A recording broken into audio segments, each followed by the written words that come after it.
We're now going to jump across to start introducing our speakers for the Scandinavian session. So I'll hand over to Brian. Absolutely. And Renee and Zach, congratulations. I can't think of a better couple to win that award. We're going to hand over to our first speaker, who is Martin Eggerup. He is a Danish economist, a fellow of the International Policy Network, and a current president of the think tank CPOS, which is a free market think tank pushing a lot of free market ideals and really furthering the values of libertarianism and liberty. So Martin, we're going to hand over to you. Thank you so much for joining this panel. We all really appreciate it. It's a pleasure. I wish we were all meeting in person because there's so many great speakers at your conference. I wish I could meet some of them. Anyway, this is kind of meeting in person in a sort of digitized way. The topic is the Mirage of Scandinavian Utopia, and I certainly don't want to be arguing that Denmark, which is my country and therefore what I'll be talking about, that's what we're analyzing at my think tank. I'm certainly not going to suggest that Denmark is not a great country. It is. The question is, why is Denmark having the success that it has in many ways? So we have, it's a wealthy country. We have a high level of trust. We have low corruption. It's a well-functioning society. The question is why? And I'll start with a metaphor to explain what's going on here. So imagine every morning you go to a coffee shop and you see this very healthy-looking person come in every morning, buy and eat a cheesecake and a banana muffin, and then leave again. And you look at that person, you think, well, okay, it's a healthy, slim, energetic person. The question is he healthy and energetic because he's eating cheesecake and banana muffin every morning? And if you study the person carefully, you'll probably find that it's because the person is exercising, sleeping well at night, doesn't drink, doesn't smoke, or at least not a lot. And because of those clever things that, to do, those sensible things, the person can indulge in eating a cheesecake and a banana muffin every morning. And in fact, it's because the person is getting everything else right in terms of healthy living that he can get away with the indulgence of eating that cheesecake and banana muffin. And Scandinavia, and certainly Denmark, is a bit like that. So a lot of people, when they look at Scandinavia, when they look at Denmark, they see, especially socialists, they see big government and they see high taxes. And we certainly do have high transfer payments and very large government consumption. And in order to finance that, we have the second highest tax burden in the world. The French are beating us on that. It's a doubtful first place, I'd say. But the Danish tax burden is around 45%. So for comparison, Germany's is around 38, and the US is 25, 27, depending on how you measure it. So a lot of people on the left are saying, well, here you go. You have these very relatively successful countries, certainly well-functioning societies. They have a big welfare state, high taxes. Bingo, QED. But that's a little bit like drawing conclusions about cheesecake and banana muffins from looking at what you immediately see, the guy in the coffee shop eating them. If you go behind the scenes a little bit and look at what is actually going on, most people don't realize that on almost all other parameters, Denmark is a very free market society in comparison to the rest of the world, at least. So Denmark is number 8 on the Economic Freedom Index that's published by the Heritage Foundation, in front of countries like Holland and Taiwan, and actually quite far in front of the US. So I guess the next question is then, how is that possible? How do we get such a high score on economic freedom if we have this large state? And that's because we do well on all the other sub-indices. The Economic Freedom Index is looking at protection of private property, flexible labor markets, and all kinds of different indicators. And it's only on 2 of those indicators that we do really badly in Denmark, and that's on the tax burden, obviously. We're number 179 on that, on the heritage index. That's about as low as you can get. And of course, also on public expenditure. So they go hand in hand, obviously. We're 173rd on that. But that's our cheesecake and banana muffin. That's our indulgence. And it's because we're doing well in everything else, we can afford that. That doesn't mean that the banana cheesecake, the banana muffin and the cheesecake is healthy for you. It's not. That's not what's making us healthy. In fact, we'd be more healthy if we didn't have the high tax burden and the large welfare state in terms of economic performance. Now, another way of looking at this is Denmark is a high trust society. So we have very high trust. We have people trust each other. We have low corruption. There was a test some years ago where wallets were left on the street with money in them by researchers in all kinds of different countries all over the world. And in Scandinavia, all the wallets were returned to the presumed owner. They were fictitious owners, but it was an experiment. And all the wallets in Scandinavia more or less were returned, whereas in many other places they were taken, or the money was taken out or whatever. So the Scandinavians have very high trust, low corruption, very sort of honest people. And they're wealthy countries, but that all predates the modern welfare state. So it's clear if you look at the value surveys looking at levels of trust, that Scandinavians that moved to other parts of the world, like the US, and people who left before we had the welfare state. Sorry, Martin, can I just interrupt you for a second? Sure. Your microphone is rubbing against your collar and it's giving us static here. I don't know if you could just move the microphone just off the collar. Perfect. Hold it like this. Is that better? I think that'll work. We'll try. Thank you. Okay. Otherwise, I could take off my shirt, but I'm not sure that's. Okay. So we have high trust, low corruption, and high wealth, and that all predates the welfare state. So the welfare state. Denmark was historically a low tax country until the late 50s, early 60s. We had a tax rate around 25%. That was equivalent to what you had in the US, lower than Britain. It was only around 1960 that we started diverging from that.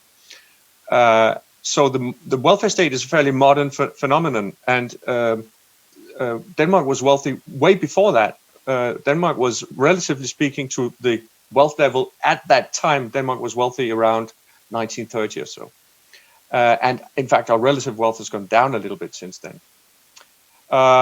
So the same goes for corruption. Historians estimate that Danish corruption was low at around the present level as early as the 1850s. So in many ways, you can think of what you need to have a welfare state. Well, you need low corruption, because if you have a lot of bureaucrats, you don't want them to be corrupt. That wouldn't work. You want high trust, because you're not going to be able to create politically a welfare state if people don't trust each other. And you certainly want wealth to finance the welfare state. Now, we had all that before the welfare state. So it's a bit like the guy who walks into the coffee shop and buys the muffin. He can do that because he does all these other things right. And we did all these other things right, and therefore we could indulge in creating a big welfare state. So one of my colleagues wrote this paper by the headline was, "Don't try this at home." It's something very specific, Scandinavian. It sort of works there. It has costs. It can work in Scandinavia to a certain extent, but you need to realize something, and that is, we created it over the 60s and 70s, and by 1980, the Danish economy was in a very, very bad shape. We had huge deficits of around 10% by 1982, structural unemployment of around 10%, and a social democratic prime minister basically gave up. He resigned without calling an election and just left it to the conservatives to clean up the mess. And we've had a reform process since the early 80s, 1982, with different governments, also social democratic governments who realized what needed to be done. And all these reforms that have been going on since then, cutting benefits, shortening unemployment benefit periods, cutting marginal tax rates, cutting corporate taxes, privatization. We have very few publicly owned companies in Denmark. The Scandinavian airline system is one exception. Semi-privatizing the pension system. We have private individual accounts now. Most people pay an average of 12% a year, some more, some less, but that's the average, into their private pension account, their money. We do have a supplementary public pension, but it's fully funded. We have a retirement age now of 66. I can expect to retire at the age of 72. So all of these things are reforms. Obviously, I think people should be able to retire when they want, but that's when the public pension kicks in. So that's limiting the state's expenditure of taxpayers' money. So all of these reforms have all been pulling in one direction, and that's away from a socialist type welfare state towards a more free market approach. And there are many other free market aspects of Denmark. We have no law-based minimum wage. We have very flexible labor markets. We have a very open economy with free trade. We have a voucher system for schools. About 20% of pupils attend private schools. But there are also some problems. For growth in Denmark is forecast to be around 1% in the future. Since the financial crisis, we've had very low growth rates. We need many more reforms in order for that growth rate to increase. And that would all be reforms that would pull us further away from what people perceive to be a Scandinavian welfare model. We have a problem with integrating migrants into the labor market and attracting highly productive immigrants. And then we badly need to reform the public sector and make it more efficient through increasing competition and choice. And for Denmark to still be successful in 10, 15, or 20 years, we need to continue the very rapid reform process that's been going on since the early 80s that would pull us further towards a free market direction. Thank you. Excellent. Thank you very much for that. Really appreciated it. I note that with the way we've framed this topic, you could respond in two ways. We said the mirage of Scandinavian socialist utopia. You could take that to mean that the utopia is a mirage, or just as legitimately, as Martin has pointed out, you could take that to mean that the socialist label is the mirage.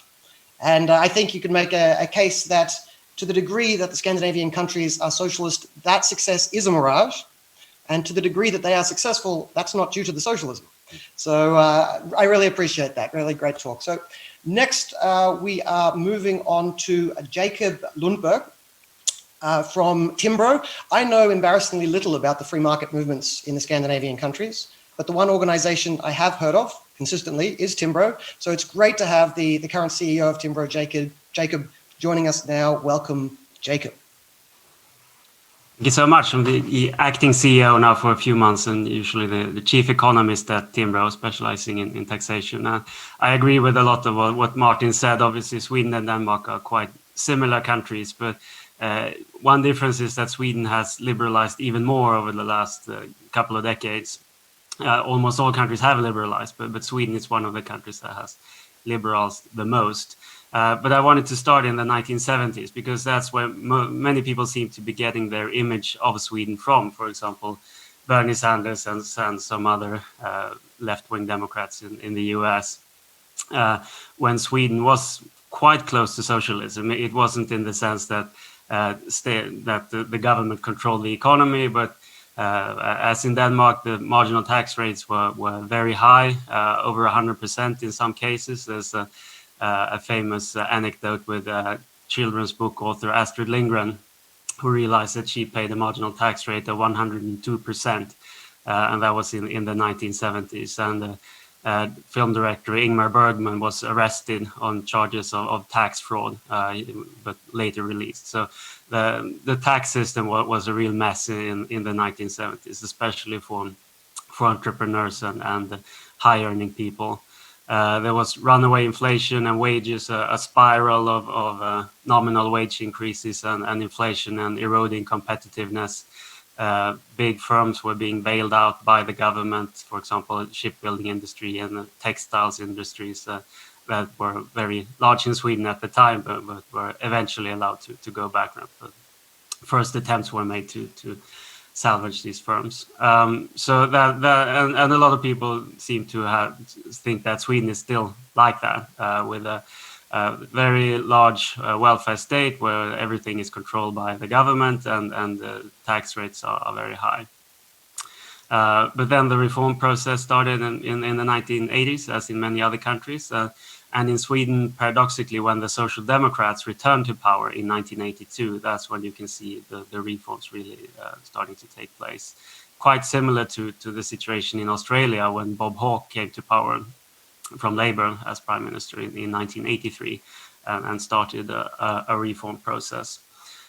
So a lot of reforms were taking place during the 1980s and 90s in Sweden. There was a very large tax reform in 1990, where tax rates were lowered from about 85% to around 50%. Sweden joined the EU in the 90s, which was, of course, very important for trade and openness to the rest of Europe. A lot of firms were privatized.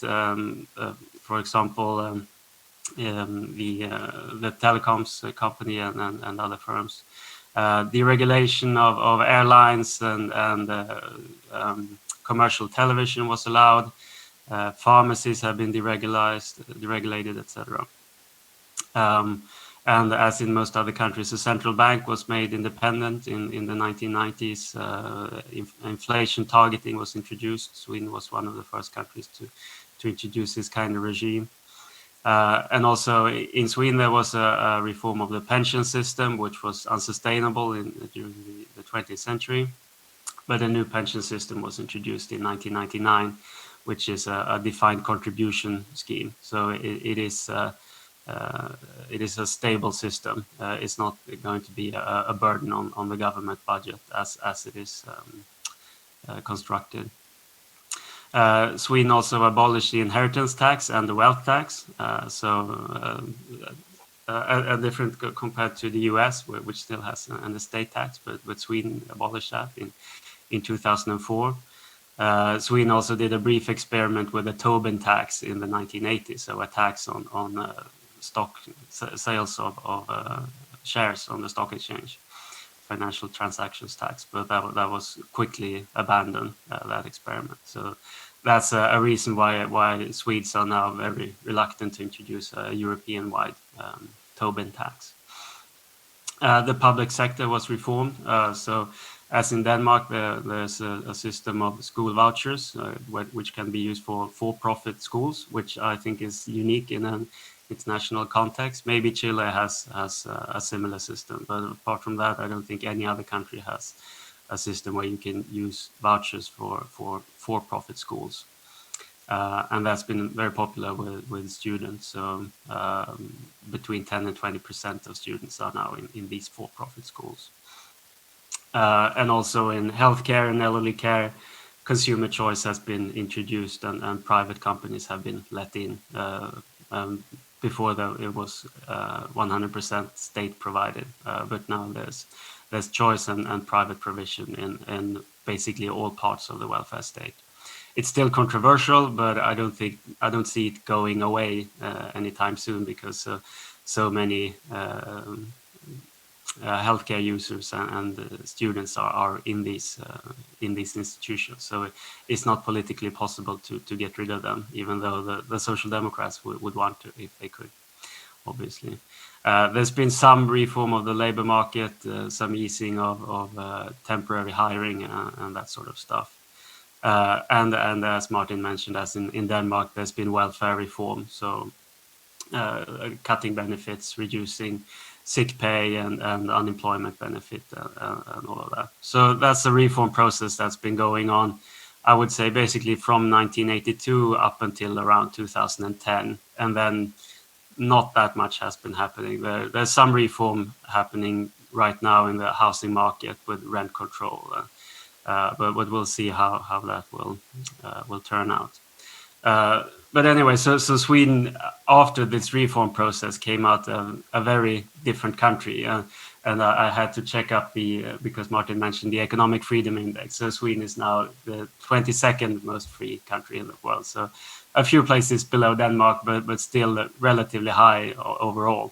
And of course, it's the fiscal freedom, so the size of government, that's a burden on Sweden's ranking. And also when it comes to labor markets, a very tightly regulated labor market with collective bargaining covering almost all workers, and very high entry-level wages, which of course is a big problem in a country with high immigration from low-income countries. And I would also add to that the housing market, the very regulated rent, the rental market for housing, which leads to very long queues for apartments in basically all medium and large sized and large cities.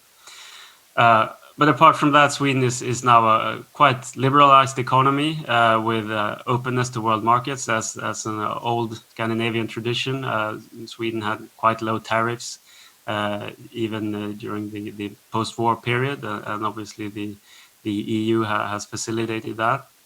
And less regulation than a lot of continental European countries, except for, as I said, the labor market and the housing market. But it's not a lot of red tape and bureaucracy in that sense. Sweden ranks relatively well when it comes to ease of doing business and that sort of stuff. And also the private ownership of firms and the private running of industry has, well, there was, except for maybe the 1970s, it's never been into question in Sweden. There's always been a consensus that the manufacturing and that sort of stuff should be run by private firms, but then a large welfare state apart from that.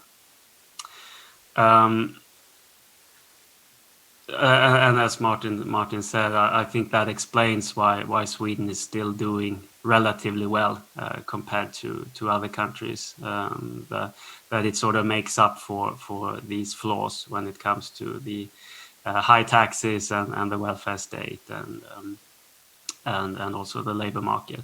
And concretely, what Sweden is spending money on in the welfare state is childcare, which is heavily subsidized.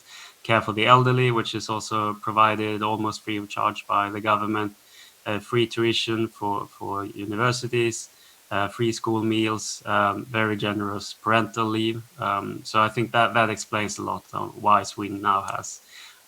Sweden used to have the highest tax to GDP ratio in the world, but I think Denmark surpassed Sweden in 2002. And now Sweden is in fourth place behind Denmark, France, and Belgium last time I checked. And a lot of that is explained by these welfare institutions like childcare.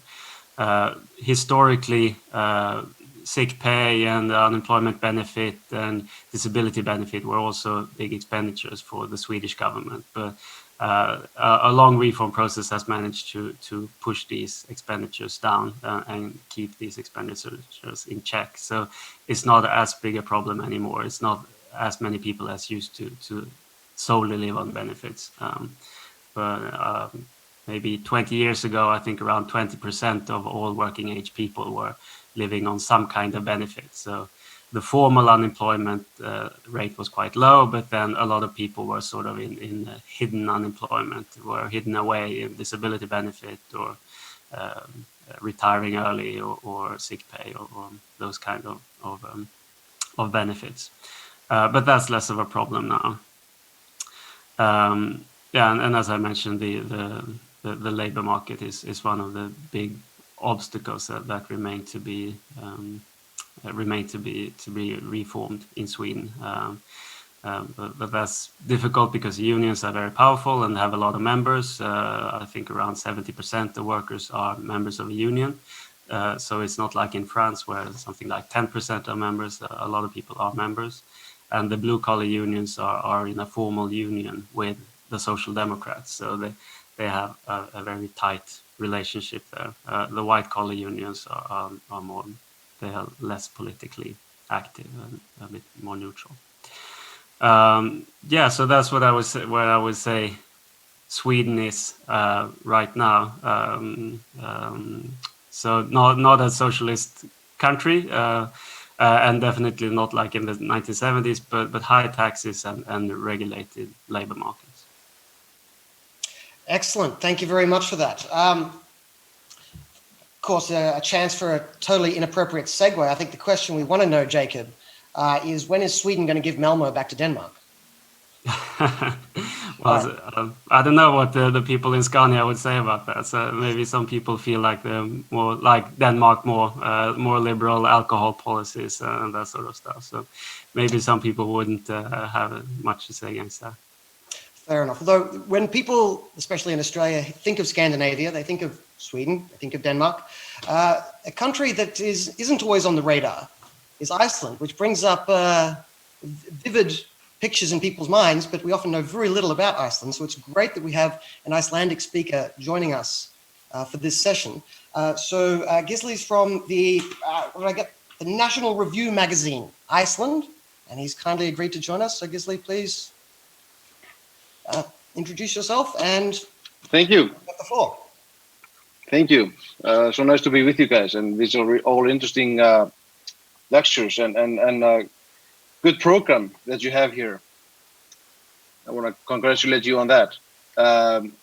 Well, it's kind of funny to talk about the Nordic countries as socialists, because where does, we were, to start with, we would have to think, where does this myth come from? We have all seen it in recent years in the political debate in the U.S., where Bernie Sanders and others have referred to as he has referred to the Nordic countries as somewhat the Utopia states that he wants to live in, or wants everybody else to live in. But it turns out that he doesn't know a lot what he's talking about at the end, because most of the Nordic countries, they have been successful, I would say, despite of, not because of redistribution, because of the long rule of social democrats and even a little bit of socialism.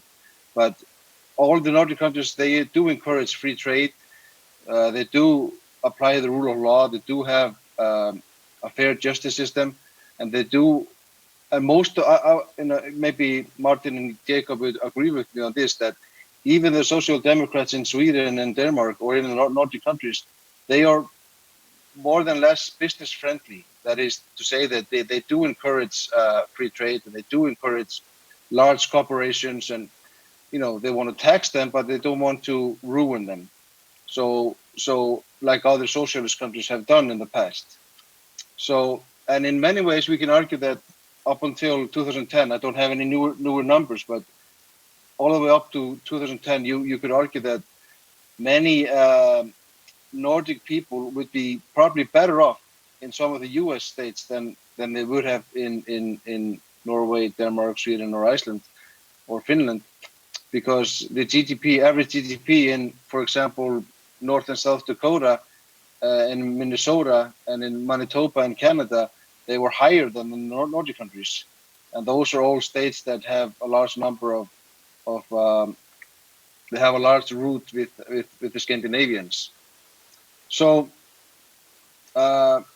Jacob gave us a really interesting review of the past and also in Sweden, and Martin in Denmark, of how things have been done in the past by the Democrats. We've all seen high taxes. We've all seen heavy burdens on trade and things like that. And that was the case in Iceland also for many years. In the middle of the century, there were various barriers on trade. We had capital controls. We had restrictions on the movement of goods. In some cases, you would have to apply for a license to buy some goods because there was there was lack of them. If you wanted to buy concrete and other things to build a house, you would have to get permission first and things like that. Nobody knows this today, of course. Thank God. So I would say for the most successful development came after 1991, where we had a right-wing government that started to cut taxes. They started privatization. We started strengthening our pension funds, and we put a quota system in our fisheries. That was actually done before 91. but in 91 you were allowed to buy and sell quota in the fisheries industry, which was at that time our largest industry and is still quite large. So that was, and that also applies with the rule of private property. And we do encourage free trade. We do encourage free capital movement, and we are a member of the not the EU, but of the EEA agreement. So we do have various options to move to Europe, to buy goods, to sell service, and to do business all over the world. So, and we all know, I mean, this is no news to us, that we all know that the most process of the most economies in the last 200 years are due to international trade. So we do really encourage international trade. So in short, Iceland is not a socialist country. Hopefully never will be. And so, the Nordic countries are not socialist either. There are some things that I think we have to be concerned about in the future, though. And that is not, I'm not really concerned that the Nordic countries will ever be socialists, but we have to be concerned about the growing demand for a larger government in many ways, even though it's not maybe a socialist myth, but the government is expected to solve many kinds of problems, to facilitate solutions to various issues, to carry out supervision in our daily lives, on companies and individuals. So the states, the government is large in the Nordic countries, but that doesn't mean that they're socialist. But the taxes are high; it could be lower, but we have a pretty good system in these countries. So that's my short version of arguing that the Nordic countries are not socialists, but we need to be concerned. Yes. Hence the idea of Scandinavian socialism being a mirage. Well said. Thank you very much. Thank you for joining all the speakers. We've got a couple of questions lined up here. One of the questions, it seems several of the Scandinavian countries seem to have succeeded in introducing some sort of voucher systems. I think vouchers in education seem to have gone quite well in several countries, and perhaps vouchers in health, I think, in some of the countries. How have you won that battle? I mean, this is a battle that a lot of Western countries have been trying to win. Vouchers come up consistently in the Anglosphere, and there's a lot of pushback, and we've struggled to make progress. It seems that the Scandinavian countries, or some of them, have found the secret for success in the voucher argument. What have you done right? Teach us. Do we want to go to Martin or Jacob? Yeah, well, I think Jacob is probably the one who can say something that's the most useful in terms of winning a battle, because in Denmark, this is a long tradition that actually goes back more than a century to have free schools, private schools. That it is that tradition that has been carried on. It is under attack, but because it's a long tradition, it's very hard to do anything about it by the people who don't want school choice. And the situation now is that, as I said, about 1 in 5 children are in private schools. Many start in a local public school, but then when they get a little bit older and can travel a bit further, they start attending a private school when they're somewhat older. So all in all, I think it's a much larger proportion than 20% that at some point in their school career has some years in a private school. Jacob? Yeah, that's a very good question, how it was done. It was introduced in the early 1990s by a center-right government. And it was part of a big reform process at the time. And that was sort of the zeitgeist of the time, sort of reducing the size of the public sector, etc. And one of a very, very large number of reforms introduced by the then Carl Bildt government. A few of them were reversed by the Social Democrat government when they came back to power in 1994. But I think the school vouchers were one of the things that remained. And I think one answer is that once people have started attending these schools and teachers are employed by them, etc., it's politically impossible to get rid of them. And also, it has been said that introducing vouchers, school vouchers, and private provision is one way of maintaining the support of the middle class for the welfare state. The middle class, no. So the idea goes that they will be willing to pay for a large welfare state, but not if it's a sort of 1970s type of welfare state where the government tells you which doctor to choose and where to send your kids to school. The middle class is willing to pay, but then they want to have some say in the matter.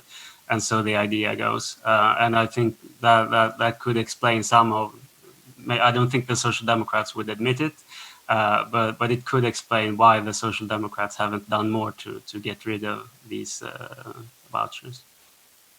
No, that's a good narrative. I think we can probably learn something from that in terms of political communication of the issue. You have a question? Yeah. Can I add something about private schools in Denmark? Please do. Well, historically, they were started, many of them in the 1800s, and in fact, a lot of the progressive schooling, the idea that you don't just sit and learn by heart what the teacher is telling you, but that learning is about realizing things and understanding things, etc.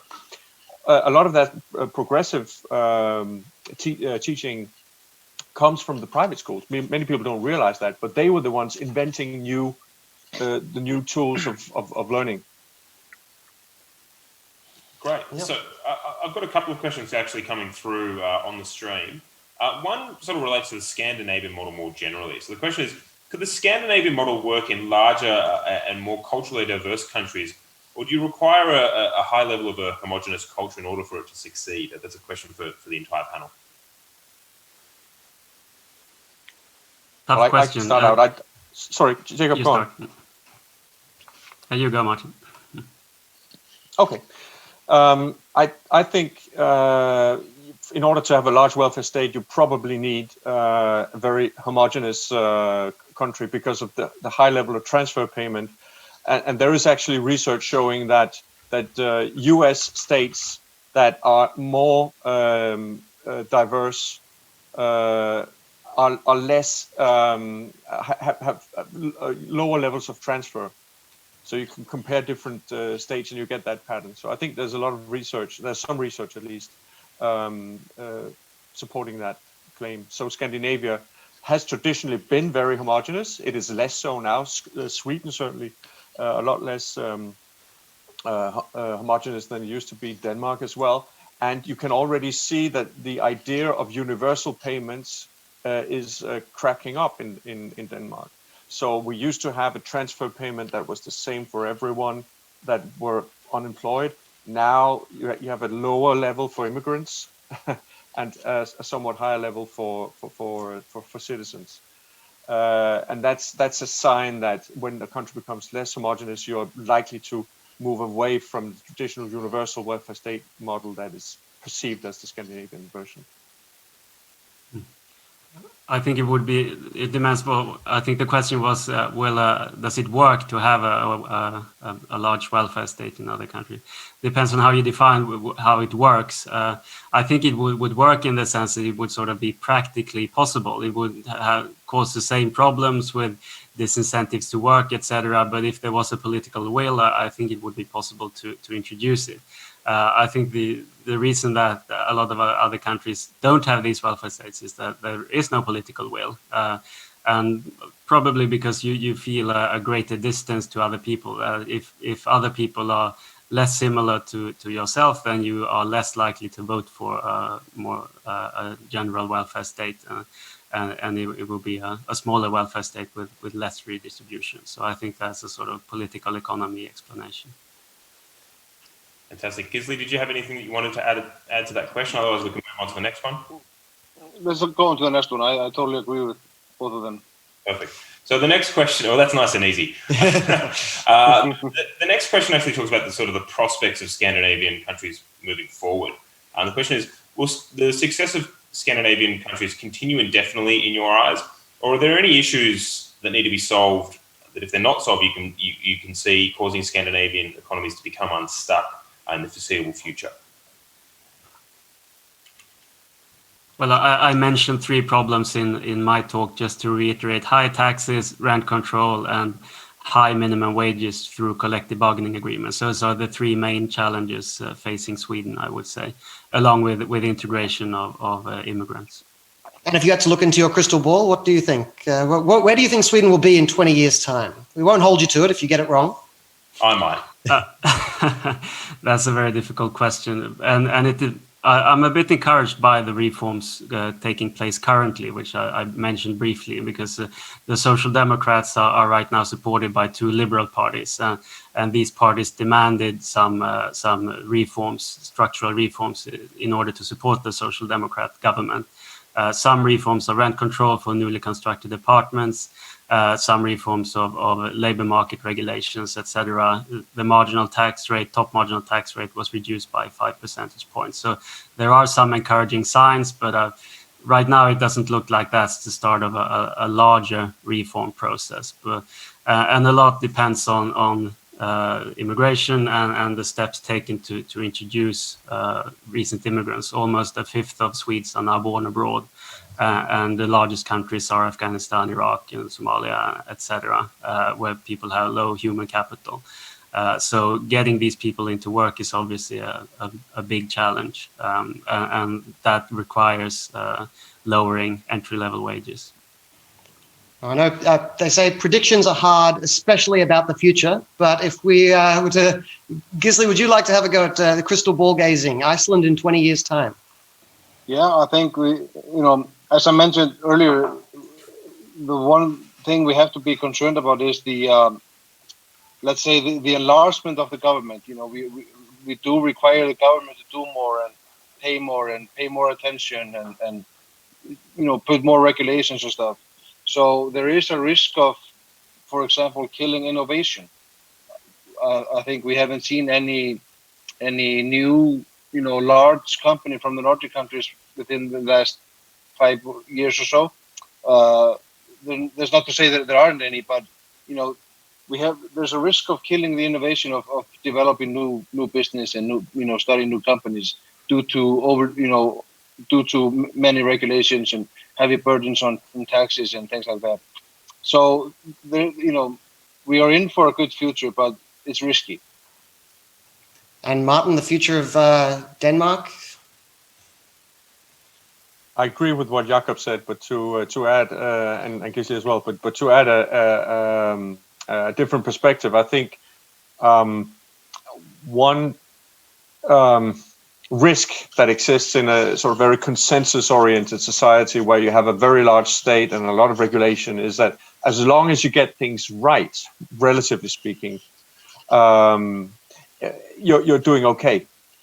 But there's a risk with a very large state and a lot of regulation that at some point the politicians are going to take some disastrously wrong decisions and move things very badly in the wrong direction. And you can never ever assume that because a country has been relatively successful and has been able to in the past deal with crises and problems as we have in Scandinavia. Whenever things have been troublesome, we've been able to sit down, get to an agreement and solve the problems. But look at a country like Argentina, one of the richest countries in the world at the end of the 1800s, beginning of the 1900s, and since then it's just been going down, down, down. And you can get that from one very, very bad decision. And one thing that's worrying me, as Jakob was talking about immigration, are we going to be able to handle that with large welfare states, very high entry-level wages? That's one issue. Another issue is climate change. The way the Danish government and the Danish parliament has gone about that recently is very central planning oriented. They have a very high national goal of decreasing carbon emissions by 70% by 2030. Now, there's no reason why you'd want to have a national goal like that when you're part of the European Union. It's just simply the wrong way to go about it. And there's a huge risk that we're moving the corporate sector towards crony capitalism, in this, and it might end up in a situation where it'll be very hard to get out of that again. So that's a worry. But if history is anything to go by, we'll look at the problems, get together, and use our Scandinavian sort of common sense and solve the problem. I hope we will. Touch wood. Thank you. Now we have. Can I add one thing real quick? Please Go for it. Yeah. Is that because of how large the government is in the Nordic countries, there's also a thing we need to be worried about this, and that is the decisions made by unelected government officials. Those who work in the government, because we have seen report after report on how if there's one thing governments and government agencies are good at doing is to make sure that everybody knows that they need to be there, and they want to prove to everybody that they need to exist. So they are taking more decisions than before, I would say, and those decisions always are they're always followed up by more regulations, more stricter rules and things like that, and that's something we need to be worried about. We need to be concerned about, at least. Good question. And we're going to throw out our final question, which is probably one of the more contentious one. We're talking about the dreaded C word, which is, of course, the coronavirus. The question essentially is, what are your thoughts around Sweden's response to dealing with the coronavirus versus other Nordic nations? If anyone on the panel had some thoughts that they wanted to share on that. We might start with Jacob. Yeah, that's also a very difficult question. I've been trying to sort of avoid answering it. I guess it's too early to tell, but I think right now I would say that it looks like the Swedish strategy could have been successful after all. Deaths are now decreasing quite rapidly, and I think there are quite few people now hospitalized in Sweden for the coronavirus. And there are some signs that Sweden may have reached herd immunity in the Stockholm area. So we'll see if there's a second wave in the autumn and how it will go in the other regions of Sweden, which haven't been hit by the coronavirus very much. It's the largest cities that have been affected the most. So it's too soon to tell, but I've become increasingly leaning for the last few weeks or month or so that the Swedish strategy could have been the right one after all. And one major reason is that it's sustainable over the long run. A lockdown, you can't have that for more than 2 months or something like that. But the Swedish strategy is sustainable for years probably. And Martin, the different choices made by the Swedish and Danish government give us a wonderful natural experiment in the different approaches. Martin, do you have an opinion about the different approaches taken?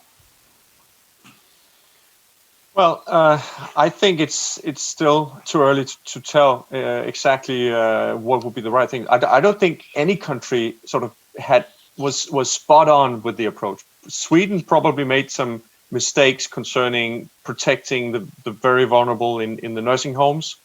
But that doesn't say much about the sort of general approach of relying on the responsibility of the citizens, and that's basically what they did. It's not that the Swedes didn't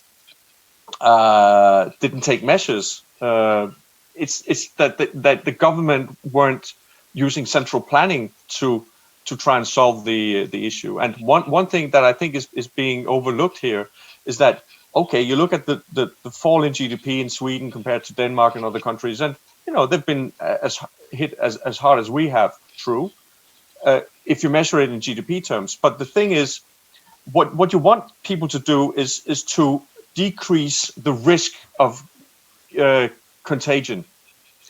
And if you allow people to do it in the way that's the least costly to themselves, not just in terms of money, but in terms of livelihood.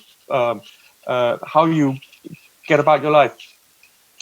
You can do it in a way that is less costly than if the government tells you, no, you can't go to school, no, you can't go to the hairdresser, you can't go to a cafe, etc. Those people who found it, not very important to go to a cafe in Sweden decided not to. Those who, for some reason, really needed to go and meet a very dear friend that they hadn't seen for a long time and they needed to discuss something urgent, they went anyway. And that was a very meaningful thing for those people who decided that to do that. So it is, I think it's a much more classical liberal approach where you leave the responsibility to people. Sweden could probably have done something with testing and tracing and all that. And I'm still a little bit puzzled why Sweden hasn't moved further in that direction, because it is a way to decrease the spread of the disease without people having to shut down their lives, whether it be voluntarily or through a lockdown. So I don't think Sweden had the right approach, but I think the general idea of liberal approach where you leave it to people to be responsible is much more reasonable approach than many people think, and a lot of countries could learn from that. All right, so we've got about 20 seconds left, but if I can just be really cheeky and throw to a quick yes/no answer. After Brexit, any chance of a Swexit or a Dexit? No. Well, I wouldn't rule it out at some point. It depends. If UK does well, we might. There's one political party that wants a referendum in Denmark, so it might happen. All right, wonderful. Let me just add that Iceland, Norway, and Switzerland are not in the EU. And those yes, that's why you couldn't have one. Yes, you wisely avoided this problem from the get-go. Well done. So with that, I'd like to thank all of the speakers very much for coming in. That was a great session.